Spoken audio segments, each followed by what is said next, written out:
உஸ்மான் ரலியல்லாஹுடைய மனைவி நபிகளின் மகள் இறந்து அடக்கம் செய்யப்படும் போது உஸ்மான் அவரது அடிமை பெண்ணுடன் முந்தின இரவு குடும்ப வாழ்க்கையில் ஈடுபட்டார் என்ற கோபத்தை வெளிக்காட்டும் விதமாக அவரை சாடை செய்து நேற்று இரவு யார் தனது மனைவியுடன் உடலுறவு கொண்டாரோ அவர்கள் இந்த புதைக்குழிக்குள் இறங்க வேண்டாம் என்று தடுத்தது மார்க்கத்தை தனது கோபதாபத்துக்காக மேலும் மிக நன்மையான காரியத்திலிருந்து தடுப்பதை போன்று ஆகாதா? அதே நேரம் இது உஸ்மானுக்குமான சட்டம் என்று நீங்கள் சொல்கிறீர்கள், அதற்கு ஆதாரம் வேண்டும் அப்படின்னு கேட்குறாரு. இது ஏற்கனவே நம்ம என்ன சொன்னோமோ அதை விளங்கினவங்களுக்கு தான் அந்த கேள்வி புரியும். இதை மட்டும் பார்த்தா என்ன செய்யாது, இது எதுக்கு கேட்குறாருன்னு விளங்காது.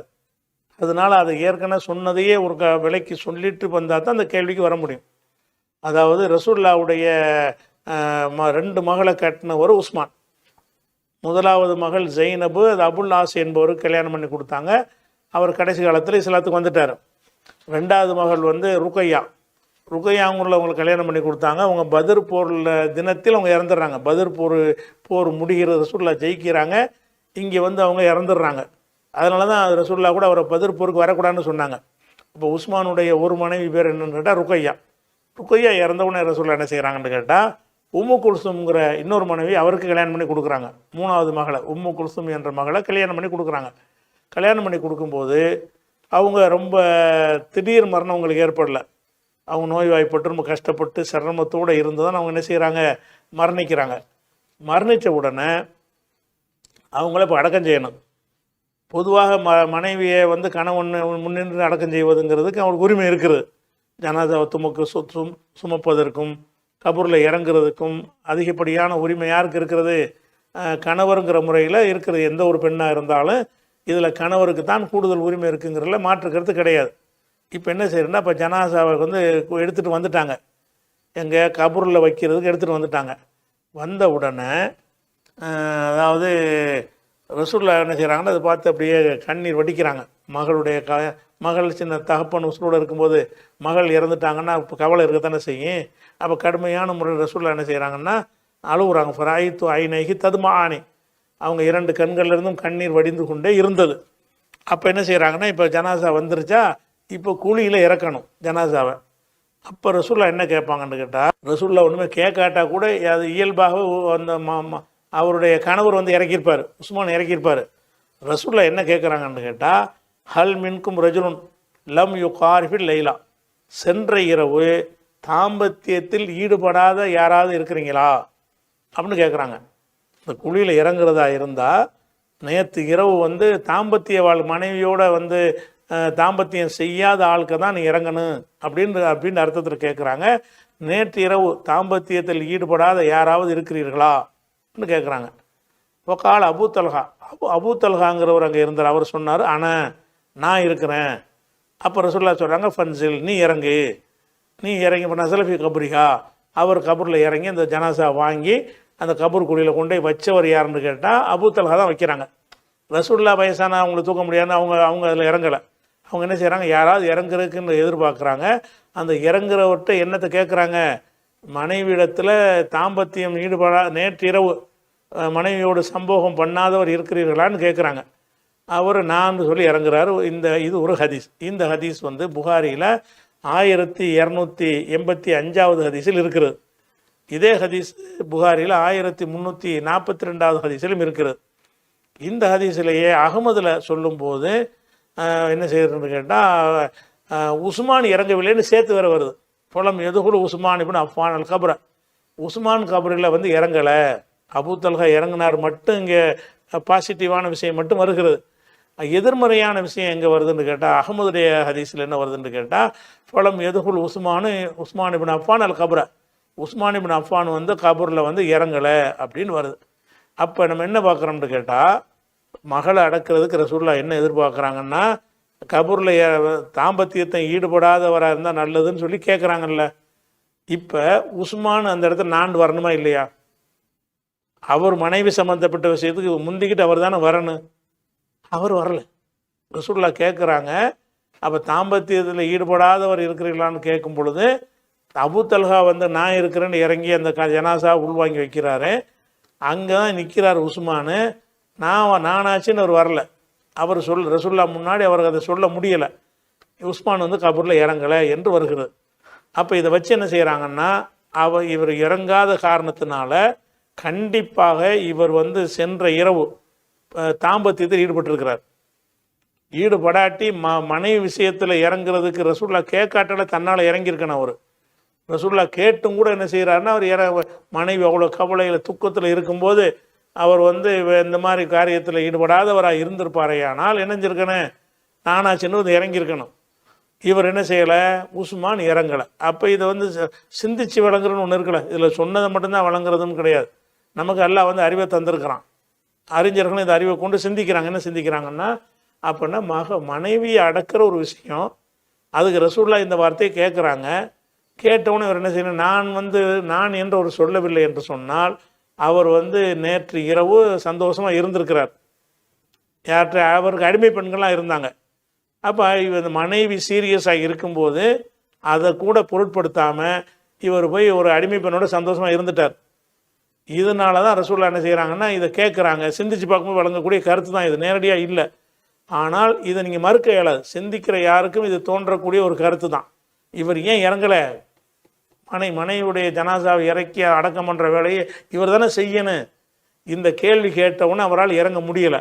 அப்போ இவர் ரசூல்லாவுக்கு இது தெரிஞ்சிருக்கிறது. எது தெரிஞ்சிருக்கிறது, இவர் மனைவி சீரியஸாக இருக்கும்போது இவர் வேறு எங்கே இருந்திருக்கிறாரு, வேற ஒரு அடிமை பெண்ணோட சந்தோஷமாக இருந்திருக்கிறார். சீரியஸாக இருக்கு மனைவி, என் மகள் சீரியஸாக இருக்கிற ஒரு நேரத்தில் வந்து அதை கூட அவர் பெருசுப்படுத்தாமல் நீ போய் இன்னொரு பெண்ணிட்ட வந்து அடிமை பெண்ணிட்ட போய் சந்தோஷமாக இருந்தாயானால் உனக்கு தகுதி இல்லை அப்படிங்கிற முறையில் தந்தைங்கிற முறையில் யார் நினைப்பாங்களா இல்லையா? அதனால ரசூல் என்ன செய்கிறாங்க, சாடையாக இதை சொன்னால் இதை சிந்திச்சு வழங்குறவங்க சொல்கிறாங்க. அதாவது இப்னு ஹஜர் என்ன செய்கிறாருன்னு கேட்டால், இப்னு ஹஜர் என்ன சொல்கிறாருன்னு கேட்டால், இது அவருக்கு ஆதாரம் காட்டலை. ஆனால் இப்னு ஹஜர் சொல்கிறார், இவர் வந்து இதே மாதிரி தான் அந்த மனைவி மூத்தா போகும்போது இருந்தார் என்று அவரை பற்றி விமர்சனம் இருக்கிறது.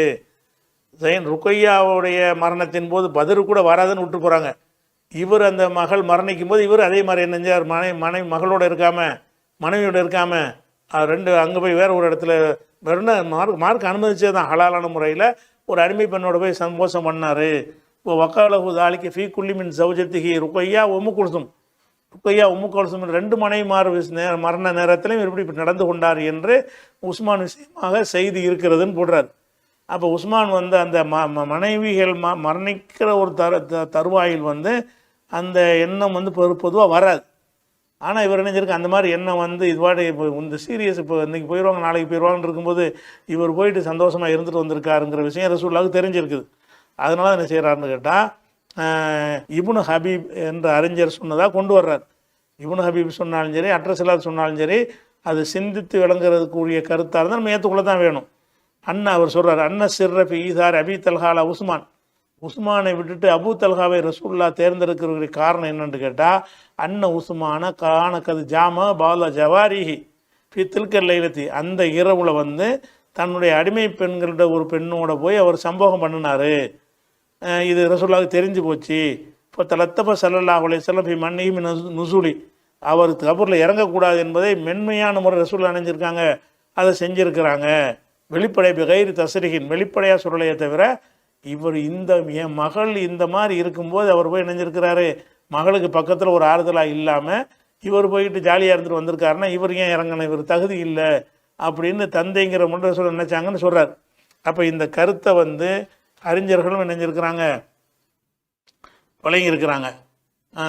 அதாவது இந்த சம்பவத்தை தான் கேட்குறாரு. இதைத்தான் நம்ம ஏற்கனவே சொல்லியிருந்தோம். அதாவது ஒருத்தர் ஒரு ஜனாசாவை இறக்கிறவருக்கு வந்து எந்த மதுஹபுலையுமே தாம்பத்தியத்தில் ஈடுபடாதவர் தான் இறக்கணும்னு ஒருத்தர் இல்லை சட்டம் எடுக்கலை. இந்த ஹதீஸில் இருந்து சட்டம் எடுப்பதாக இருந்தால் ஒரு ஜனாதாவை அடக்கும்போது என்ன செய்யணும், ராத்திரி நீ மனைவி விட்டு நீ சந்தோஷமாக இருந்தியான்னு கேட்கணும். அப்படி யார் சந்தோஷமாக இருக்கலையே அவர் தான் இறங்கணும்னு அப்படி சட்டம் எடுக்கணும். இந்த ஹதீஸை ஏற்றுக்கொள்வதாக இருந்தால். இந்த ஹதீஸ் அப்படி எந்த அறிஞரும் வழங்காதனால தான் என்ன செய்கிறாங்கன்னு கேட்டால், அது அவசியம் கிடையாது. ஜனாதாவை அடக்கக்கூடியவர் வந்து அவர் மனைவி வீட்டை தாம்பத்தியம் ஈடுபடாமல் இருக்க வேண்டும் என்ற சட்டம் கிடையாதுன்னு எல்லா அறிஞருமே சொல்கிறாங்க. எல்லா அறிஞரும் சொல்வார்களே. ஆனால் அப்போ இந்த ஹதீஸை வந்து அதை வந்து பொதுவானதாக புரிந்து கொள்ளலை. இது ஒரு சம்பவமாக தான் புரிந்து கொள்கிறார்கள். அப்போ ரசூலுல்லாவுக்கு ஏற்பட்ட ஒரு மன வருத்தம், இந்த மாதிரி ஒரு தகப்பன்கிற முறையில் உங்களுக்கு ஏற்பட்டால் நீங்கள் செய்யலாம். அதாவது உங்களுக்கு ஒரு மருமகன் இருக்கிறாரு, அவருக்கு ஒரு ரெண்டு மனைவி இருக்கிறாங்க. உங்கள் மகள் அவருக்கு 2 மனைவி இருக்கும், உங்கள் மகள் இறந்துடுறாங்க. இறந்து அடக்கம் செய்கிற அந்த சீரியஸாக இருக்கிற ராத்திரி உங்கள் மருமவன் அந்த 2வது மனைவி வீட்டில் இருந்துகிட்டு இருந்தாருன்னு வைங்க, அப்போ உங்களுக்கு கோவம் வரும்ல தகப்பன்கிற முறையில். அப்போ நீங்கள் என்ன செய்வீங்க? அடக்கம் பண்ணுற அந்த அவன் வரவானா, எந்த நேரத்தில் அங்கே போய் இருந்தால் நான் ஒத்துக்கிற மாட்டேன்ட்டு ஒரு தகப்பன்கிற முறையில் அந்த ஒரு அதிருப்தியை காட்டுறதுக்கு இருக்கான்னா, அப்படி ரசூலுல்லாஹ்க்கு மட்டும் தனித்தன்மைன்னு கேட்குறீங்க. தனித்தன்மை இல்லை, எல்லா தகப்பனுக்கும் உள்ள தன்மைன்னு எடுக்கலாம்ல. அது பொதுவாக அதை எல்லா தகப்பனுக்கு, அதாவது 2 மனைவி இருக்கக்கூடிய நேரத்தில் ஒரு மனைவி சீரியஸாக இருக்கும் பொழுது அவருக்கு பக்கத்து சீரியஸ்னால் கொஞ்ச நேரத்தில் மூத்தா போயிடுவார் என்கிற கண்டிஷனில் இருக்கும் பொழுது இவர் அங்கே இருக்காமல் இன்னொரு மனைவி போய் சந்தோஷமாக இருந்து கொண்டிருப்பாரே. ஆனால் தகப்பனுக்கு, கேள்விப்பட்ட தகப்பனுக்கு என்ன தோன்றும்? என் மகள் மீது இவ்வளோ பிரியமே இல்லை, நீ எதுக்கு மகள் அடக்கம் போகிற? மகள் மீது கடவுளோ அக்கறை உனக்கு, அவங்க சாவ போகிற நேரத்தில் கூட உனக்கு அது வந்து ஒரு சின்ன ஒரு அக்கறை செலுத்தாத ஒரு ஆள் வந்து நீ இறக்குறதுக்கு தகுதி இல்லாத ஒரு ஆள் அப்படின்னு சொல்லி அந்த பெண்ணுடைய தகப்பன்கிற முறையில் ரசூலுல்லாஹ் கோவப்படுவதற்கு உரிமை இருக்கிறது. ஒவ்வொரு தகப்பனும் அப்படி நம்ம சட்டம் நீங்கள் சொல்லலாம். அதாவது இந்த மாதிரி மனைவிக்கு முடியாத ஒரு நேரத்தில் அவர் மனைவியோட மரணிக்கிற நேரத்தில் மனைவியோட இல்லாமல் அவர் வேற ஒரு மனைவியோட போய் சம்பவம் பண்ணிட்டு இருந்திருப்பாரேயானால் அவர் வந்து கபூரில் இறங்கக்கூடாது, அவர் அந்த பணியை நான் கொடுக்க மாட்டேன் என்று தகப்பனார் உரிமை கொண்டாடலாம் என்று நம்ம சட்டம் எடுக்கலாம். அந்த ரசூலுல்லாஹ் வந்து என்ன செஞ்சாங்கன்னா, அனுமதிக்கப்பட்டதை தடுத்தாரன்னு பார்க்குறதில்ல, அனுமதிக்கப்பட்ட ஒரு விஷயந்தான். ஆனாலும் ஒவ்வொரு தகப்பனுக்கும் உள்ள உணர்வுன்னு ஒன்று இருக்குமா இல்லையா? நீங்கள் உங்கள் இடத்துல வச்சு பாருங்கள். உங்கள் இடத்துல வச்சு உங்களுக்கு மருமகன் வந்து இந்த மாதிரி செஞ்சுருந்தாரையானால் நீங்கள் என்ன மாதிரி முடிவு எடுப்பீங்க? என்ன மாதிரி கோவம் வரும் உங்களுக்கு அந்த மருமகன் மேலே? ரசூலுல்லாஹ்வாது இந்த அளவு நிப்பாட்டிட்டாங்க.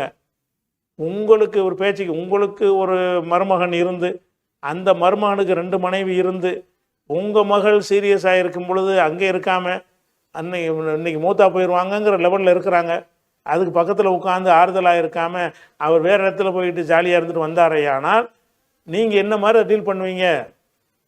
ரசூலுல்லாஹ் விட 100 மடங்கு செய்வீங்க. அங்கனுக்குள்ளே சண்டைக்கு போயிருப்பீங்க.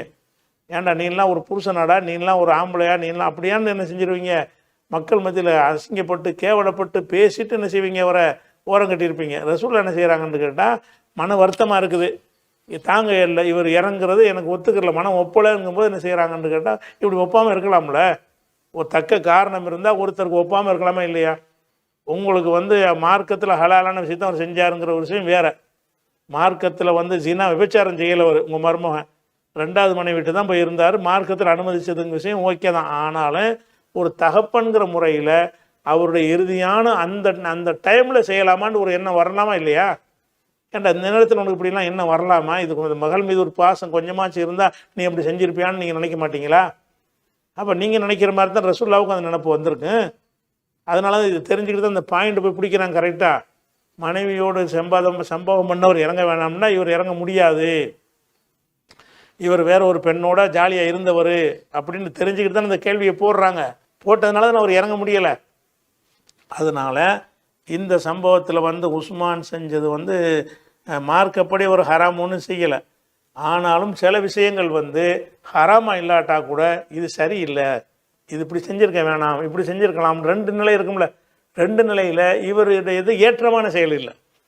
இவருடைய செயல் என்னதில் விபச்சாரம் பண்ணல, இந்த மனைவிக்கு பதில் அந்த மனைவிட்டு போய் இருந்தாருங்கிறது அது ஒரு கண்டிக்கத்தக்க ஒரு விஷயம் இல்லை தான். ஆனாலும் எந்த நேரத்தில் இப்படி செய்கிறான்னு உலகம் பார்க்காத, நீங்கள் பார்க்க மாட்டீங்களா?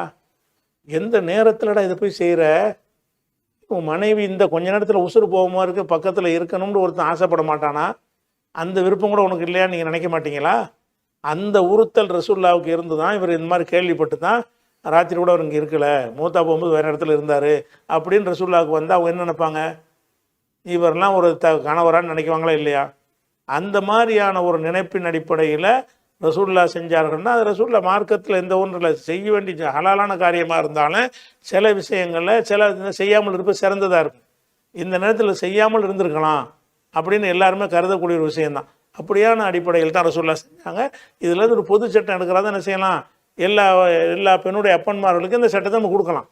பெண்ணுடைய தகப்பன்மார்கள் வந்து தன் மகள் மீது பாசம் இல்லாமல் அவங்க சாவ கிடக்கும் பொழுது இவன் வந்து அந்நிய பெண்ணோடு இருக்கிற விட்டுருங்க, இவங்க சாவ கிடக்குறாங்க, இவன் போய் நண்பர்களோட பாட்டியில் தண்ணி அடித்து நிற்கிறான், இவங்க இறந்துடுறாங்க. உங்களுக்கு கேள்விப்படுறீங்க, உங்களுக்கு என்ன வரேன், ஏன்டா உனக்கு தண்ணி அடிக்கலாம் மனசு வந்துச்சுன்னா நீ ஒன்றும் கொஞ்சமாவது பாசம் இருக்குதான்னு கேட்பீங்களா இல்லையா? இந்த மாதிரி உள்ள விஷயந்தான் இது. அதனால்